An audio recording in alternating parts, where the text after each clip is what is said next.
All right, Shantae, thank you. Now we're covering the economy and several other topics this morning. Rhode Island Congressman David Cicilline is in our studio this morning to discuss a potpourri of items for us. Potpourri. Thank you for joining us. We appreciate it. Let's first of all start with what's going on with the Supreme Court and the gay marriage debate. We've got the two issues being debated. Yesterday they talked about the ban in California. Today is the Defense of Marriage Act. Your thoughts about what is unfolding at the Supreme Court? Well, I think we're seeing tremendous movement on this issue, really driven by young people. And I think in many ways all of the polls are showing there's overwhelming support for marriage equality all across the country. And I think this is one of those moments where the court has to catch up a little bit with public opinion.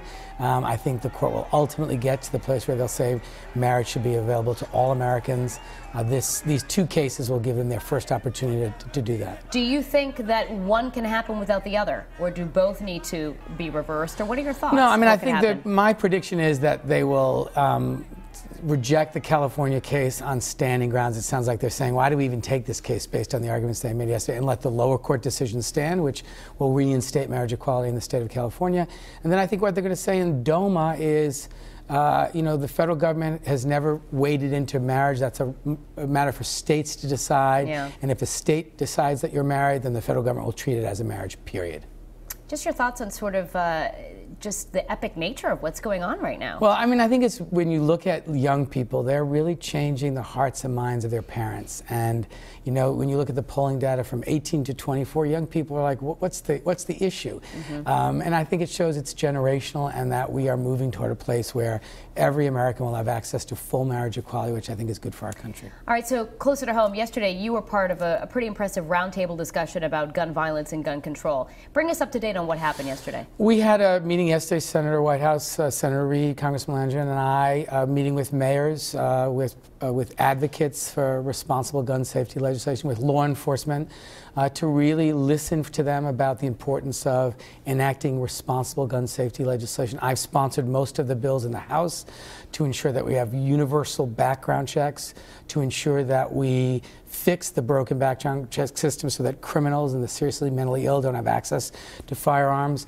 to enact a federal trafficking statute so you can't do these straw purchases without real penalties, and also supporting the ban of the most dangerous assault weapons and high-capacity ammunition, weapons of war.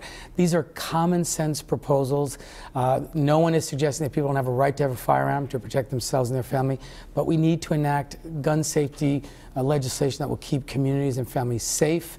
That was all reinforced yesterday in the conversation. Does it frustrate you, though, on the federal level to experience some of the resistance that you're seeing?